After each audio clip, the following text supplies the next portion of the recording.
오늘 주신 말씀 속에 배려라는 제목으로 함께 은혜를 나누겠습니다. 기도하겠습니다. 사랑과 은혜가 많으신 하나님, 오늘도 연약하고 부족하고 죄 가운데 거하였던 우리들을 오늘도 은혜의 보좌 앞으로 불러주시어서 하나님을 경배하게 하시니 감사드립니다. 우리를 받아 주옵소서. 우리가 하나님 앞에 산 제물이 되게 하여 주옵소서. 또 우리가 어떻게 살아가야 하는지 이 시간 우리에게 말씀하여 주시어서 이 말씀을 붙잡고 한 주도 살아갈 수 있는 우리 모두가 되게 하여 주옵소서. 예수님의 이름으로 기도드립니다. 아멘.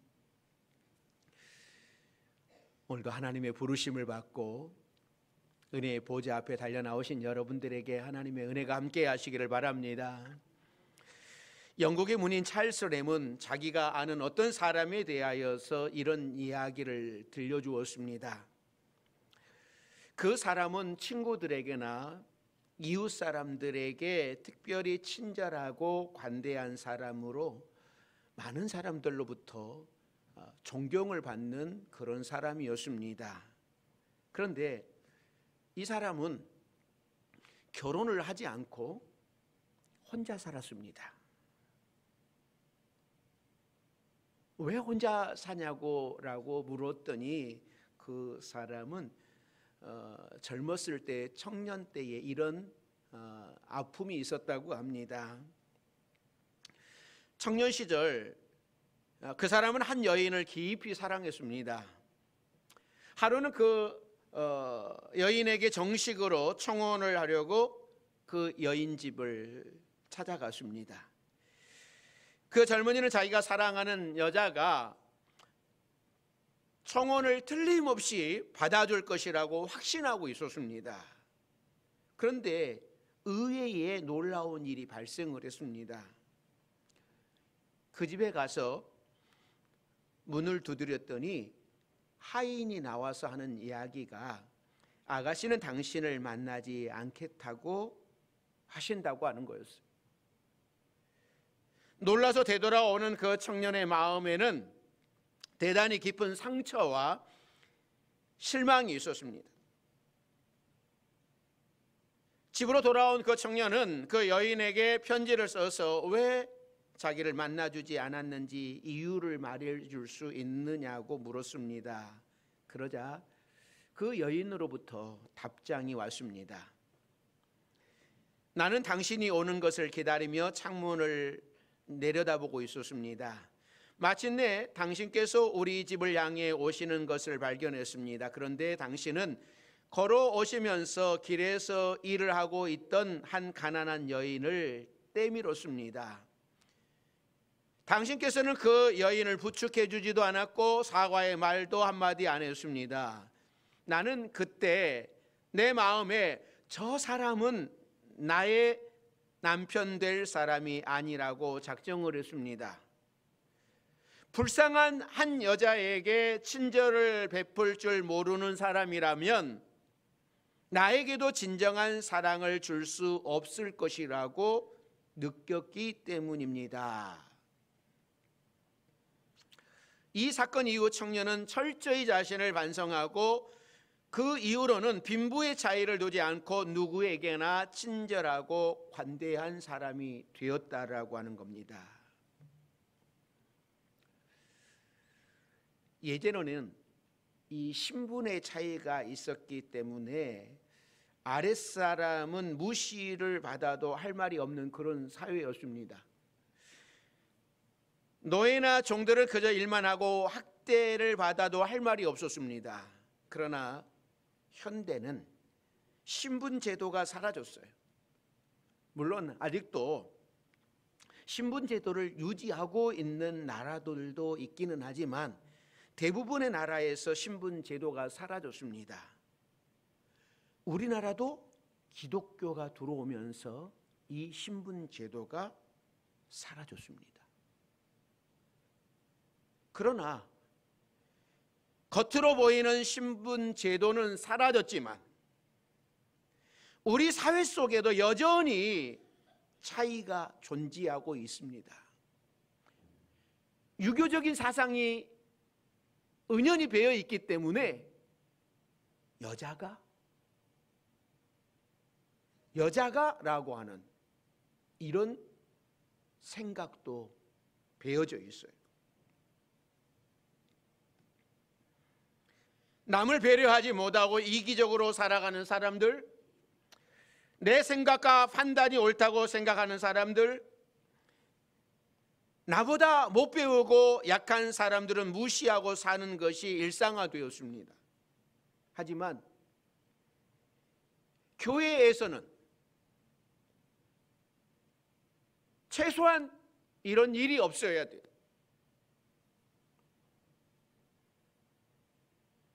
하나님께서는 한 사람 한 사람을 하나님의 자녀로 귀하게 받아주셨습니다.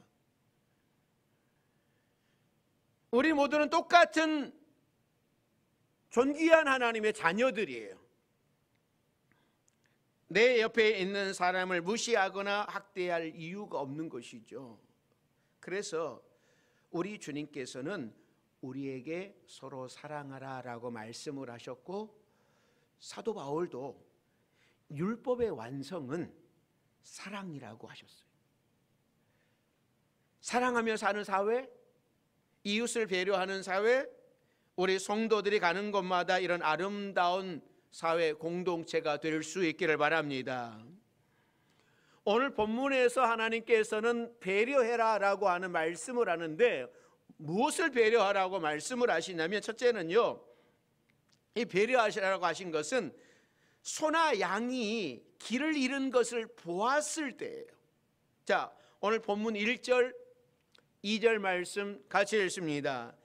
내 형제의 소나 양이 길을 잃은 것을 보거든 못 본 채 하지 말고 너는 반드시 그것을 끌어다가 내 형제에게 돌릴 것이요, 내 형제가 내게서 멀거나 또는 내가 그를 알지 못하거든 그 짐승을 내 집으로 끌고 가서 내 형제가 찾기까지 내게 두었다가 그에게 돌려줄지니.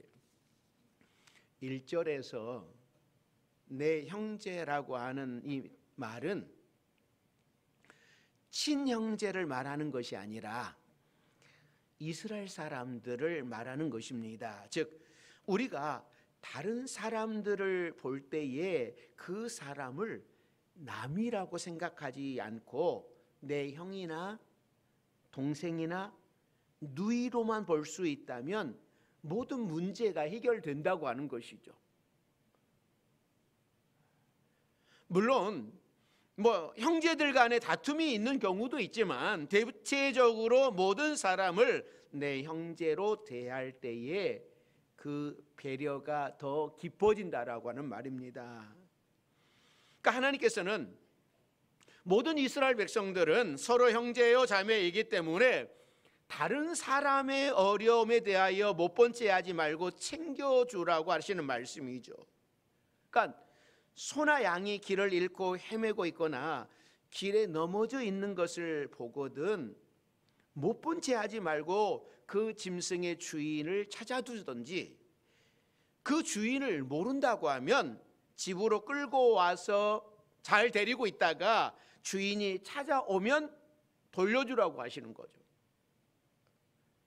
만일 짐승이 길을 잃고 헤매거나 길거리에 쓰러져 있는데 그대로 둬버린다면 이 짐승은 사자의 밥이 되거나 다른 짐승에 의하여서 물려 죽을 수도 있습니다.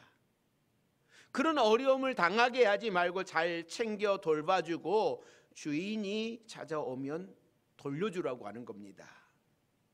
그런데 문제는 이 문제를 가만히 묵상을 해보면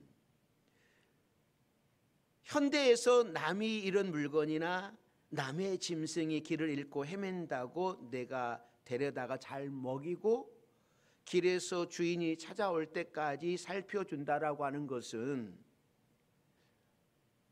요즘에는 문제가 생기더라고요. 그 인터넷에 올라오는 그 글들이 정말 맞는 건지 맞지 않는 건지 모르지만 요즘에는 길에서 어떤 지갑을 주었을 때, 어떤 가방을 주었을 때에 그것을 줍지 마라. 그걸 보았을 때 줍지 마라고 하는 거예요. 왜냐하면 그걸 주워가지고 파출소에 갖다 주었더니 나중에 그 주인이 내 돈이 지금 이 지갑 안에 훨씬 더 많았었는데 돈이 이거밖에 없다. 그래서 그 지갑을 준 사람이 파출소에 갔더니 도리어 도둑으로 몰리게 되는 그러한 일들이 발생하였다. 그러니 길에 떨어져 있는 지갑, 가방 줍지 마라. 괜히 도둑으로 몰린다라고 하는 이런 인터넷 글들이 올라오는 것을 보면 이게 정말인지 하여튼 아닌지는 잘 모르겠지만 오늘 본문의 이 말씀과 현대의 상황이 맞는 것인가?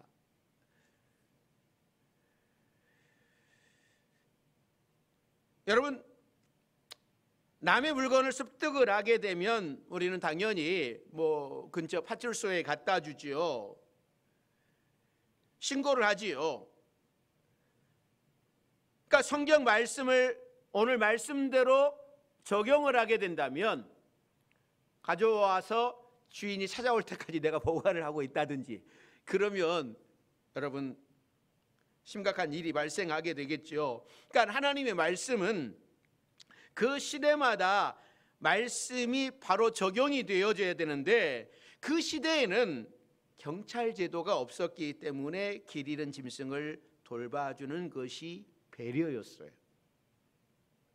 그러면 이 말씀을 현대에 어떻게 적용을 해야 될 것인가? 형제가 어려운 일을 당하였을 때 모른 채 하지 말라라고 하는 말씀이에요. 짐승을 잃어버렸거나 큰 재산을 잃어버렸다고 하는 것은 어려움을 당했다라고 하는 말이겠죠.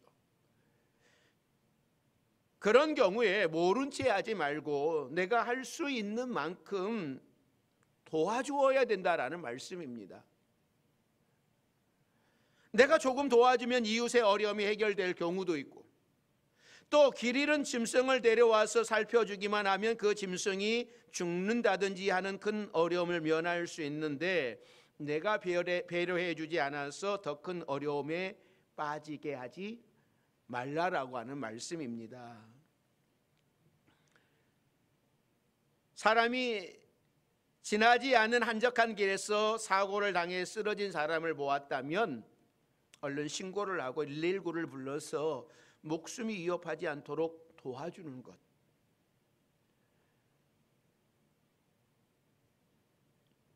옆집에 어려움을 겪었다면 도와줄 수 있는 배려.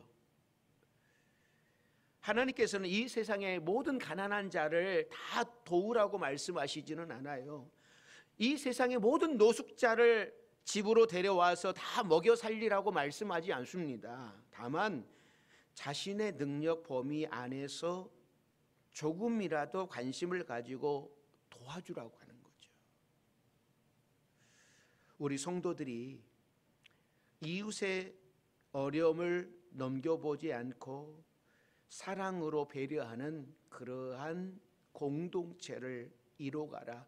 그러니까 하나님께서는 이스라엘 백성들에게 서로 이렇게 어려움들을 비례하라라고 말씀을 하는데 우리도 이웃을 향하여 이런 배려할 수 있는 우리 성도들이 다 되시기를 바랍니다. 배려에 대하여서 두 번째는요, 지붕에 난간을 만들어라 라고 말씀을 합니다. 자, 8절 말씀이죠. 8절 말씀 같이 봅니다. 내가 새 집을 지을 때에 지붕에 난간을 만들어 사람이 떨어지지 않게 하라. 그 피가 내 집에 돌아갈까 하노라. 그러니까 우리나라의 초가집이나 기와집은 지붕이 편편하지 않습니다. 그 누구도 지붕 위에 올라가서 놀지 않습니다. 그러니까 지붕 위에 올라간다라고 하는 것은 사극 드라마나 영화에서나 무인들이 올라가죠. 그러나 유대인들의 지붕이 편편해요. 요즘 단독처럼. 또 계단으로 연결이 되어서 누구나 지붕에 올라갈 수 있고, 또 아이들도 지붕에 올라가서 놀 수도 있습니다. 사도행전에서는 사도 베드로는 지붕에서 올라가 기도하다가 환상을 보지 않습니까? 그런데 만일 지붕에 난간을 만들어 놓지 않았다가 누군가 지붕에서 떨어진다면 그 책임을 내가 져야 할 수 있습니다. 뿐만 아니라 우리의 자녀들이 지붕에서 놀다가 다칠 수 있어요. 그래서 하나님께서는 세심하게 이 부분까지도 말씀을 합니다. 그러니까 모세에게 이 말씀을 듣고 있는 이스라엘 백성들은 가나안 땅에 들어간 것도 아니고 요단강을 앞에 두고 모압 평지에서 듣는 말씀이지만, 가나안 땅에 들어가서 모두가 행복하게 사는 모습을 원하신 하나님께서는 이런 난간의 세심한 것까지도 말씀하고 계시다라고 하는 거예요. 그러니까 하나님께서는 이스라엘 백성들이 이웃을 내 몸처럼 생각하는 것을 중요하게 생각을 하셨습니다. 왜냐하면 하나님께서 이스라엘 백성들을 구원하셨다면 그 후에는 서로 사랑하면서 살아가기를 원하셨기 때문입니다. 구원받는 사람들끼리 챙겨주고 관심을 가져주는 것이 하나님의 법이에요. 하나님의 마음을 알아서 서로 배려하며 살아가는 것, 이것이 성도의 삶입니다. 세 번째는요, 이 어미새와 새끼새를 한 번에 잡지 말라라고 말씀을 합니다. 자, 6절 7절 말씀 같이 봅니다. 길을 가다가 나무에나 땅에 있는 새의 보금자리에 새 새끼나 알이 있고 어미새가 그의 새끼나 알을 품는 것을 보거든 그 어미새와 새끼를 아울러 취하지 말고 어미는 반드시 놓아줄 것이요 새끼는 취하여도 되나니 그리하면 네가 복을 누리고 장수하리라. 그러니까 사람들은 어미새와 새끼를 보면 횡재했다고 다 잡을 겁니다. 그러나 이것은 하나님이 금하신 일이에요. 그러니까 모든 짐승을 먹을 수 있는 권리를 주셨지만 씨를 말리고 멸종하도록 해서는 안 된다고 하는 거죠. 그러니까 이 규칙을 지킬 때에 하나님께서는 복을 주시고 장수하게 하시겠다라고 말씀을 합니다.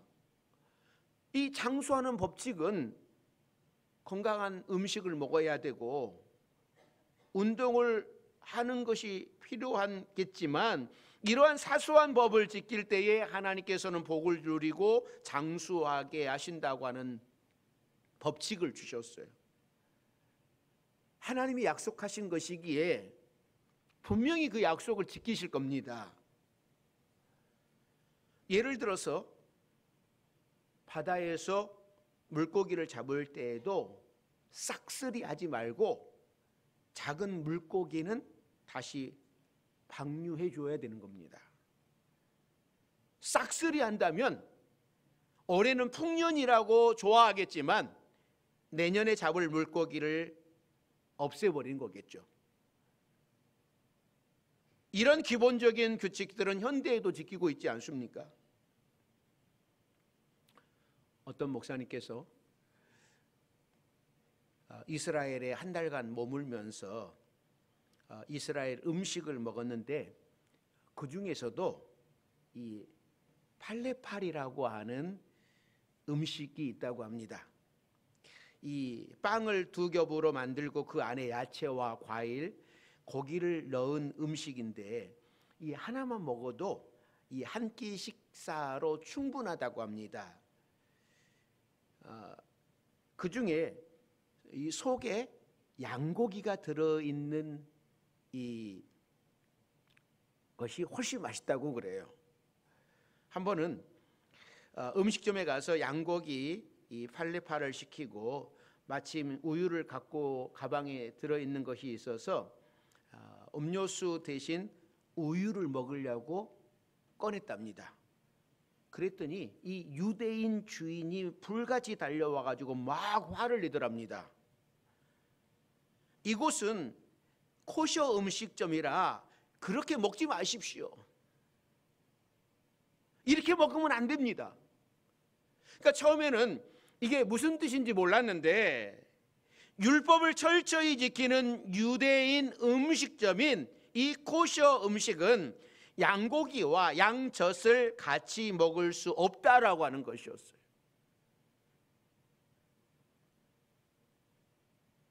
그래서 이 목사님이 생각 없이 그곳에서 음식을 먹지도 못하고 쫓겨날 뻔했다라고 하는 거예요. 그러니까 어미새와 새끼를 동시에 취하지 말라 하신 것은 하나님의 말씀이에요. 그 외에도 9절에서는 이 포도원에 두 종자를 섞여서 뿌리지 마라. 이 섞어 뿌리면 강한 종자는 살아남고 약한 종자는 죽게 됩니다. 약한 종자도 나름대로 좋은 특성이 있는데 강한 것에 눌려서 죽어버리게 되지 않게 하라고 하는 거예요. 그러니까 강한 것과 약한 것을 붙여서 경쟁시키지 말고 약한 것은 약한 것대로 특성을 살리고 강한 것은 자기보다 약한 것을 누르고 일어서는 것이 아니라 스스로 일어서도록 농사를 지으라고 말씀을 합니다. 결국 하나님께서는 말을 못하고 움직이지 못하는 식물까지도 배려하는 마음을 가질 때에 복을 주신다. 10절에서는 소와 나귀를 결의하여 갈지 말라라고 하는 말씀도 해요. 소와 나귀가 멍에를 함께 매지 않게 하라고 하는 거죠. 그러니까 이스라엘은 농사를 지을 때에 소 두 마리가 힘을 합쳐서 경작을 합니다. 땅을 갈아엎죠. 그런데 이 소와 나귀를 붙여 놓으면 이 소는 힘이 세고 성질이 급해서 빨리 가려고 하고, 나귀는 성격이 느려서 천천히 가는 습관이 있는데 둘이 함께 멍에를 매게 하면 모두 망치게 된다라고 하는 거예요. 5절에서는 남자와 여자가 의복을 바꿔 입지 말라라고 하는 말씀도, 또 11절에 성질이 다른 두 씨를 섞어서 배를 짜지 말라라고 하는 말씀도 모두가 다 같은 맥락이에요. 그러니까 각자 자신이 가진 성질이 있기 때문에 그 능력을 최대한 살리도록 해주어야지 이것저것 섞어 놓았다고 잘 되는 것이 아니라고 하는 말씀입니다.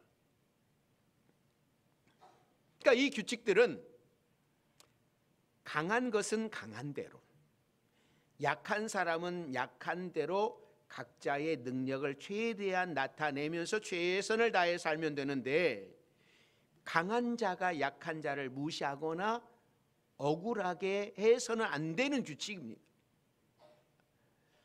이런 기본적인 규칙들이 지켜진다면 서로 남을 배려하면서 얼마나 아름다운 사회를 이룰 수 있겠습니까?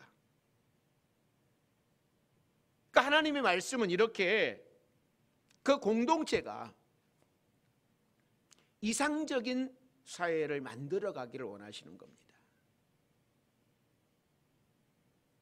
그 공동체가 약한 자는 약한 대로, 강한 자는 강한 대로, 그것이 어우러지는 공동체, 교회 공동체도 그런 공동체가 되기를 하나님은 원하시는 거예요. 한 사람이 성가대하고 교사하고 구역장하고 선교회장하고 부서장하고 막 이렇게 하는 것이 아니라 함께 나누어서 하라고 하는 거예요. 이 공동체가 건강한 공동체가 될 수 있는 거예요. 아름다운 공동체가 될 수 있는 거예요. 그런데 우리는 안 하려고 하는 거죠. 너만 해라. 너만 죽도록 해라. 그게 아니라 하나님의 자녀는 함께 나누어서 가야지. 가정도 함께 나누어서 역할을 감당해야지 가능한데,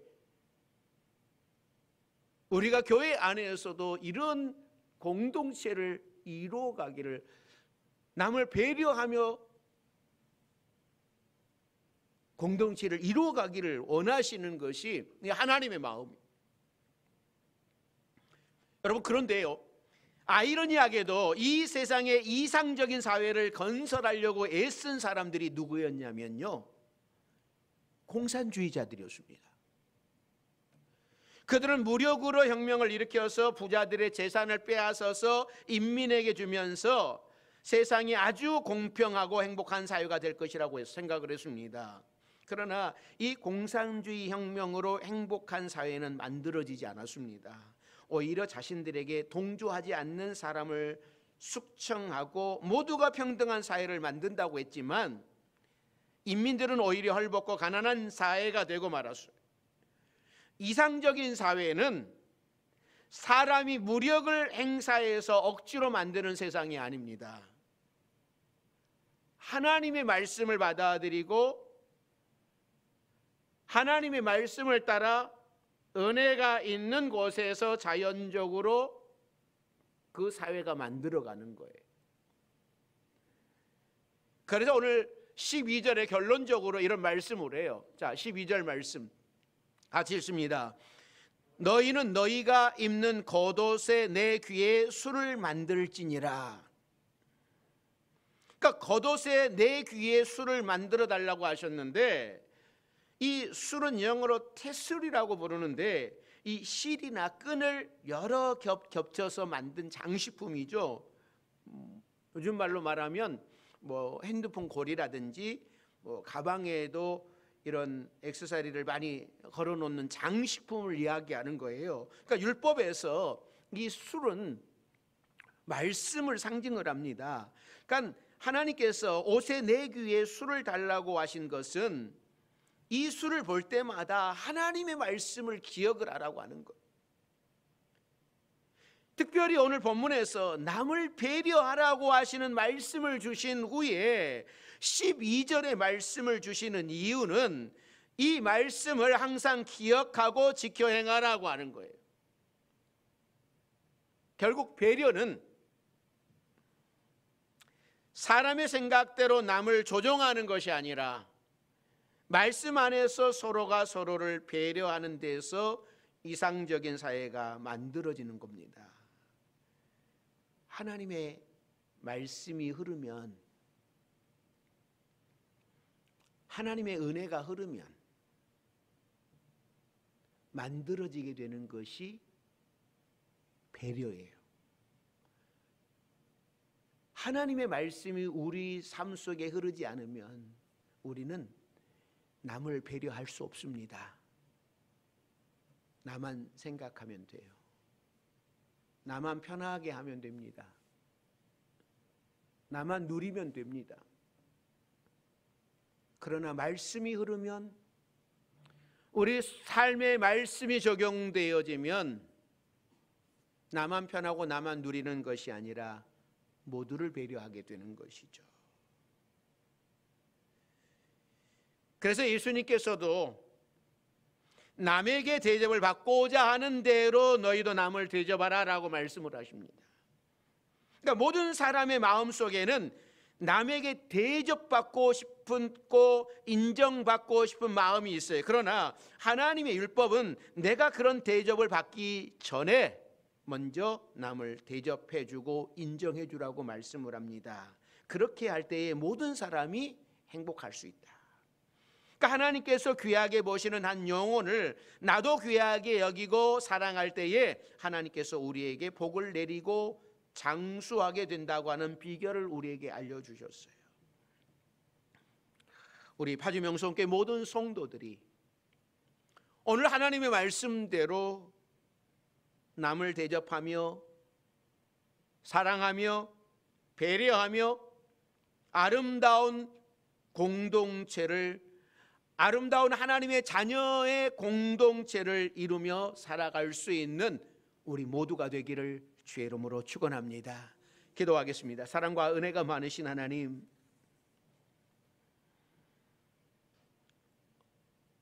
우리가 남을 배려하며 살게 하신 하나님, 주님이 우리를 배려해 주시는 것처럼 우리도 남을 배려하며 살아가는 아름다운 공동체가 될 수 있도록 도와주옵소서.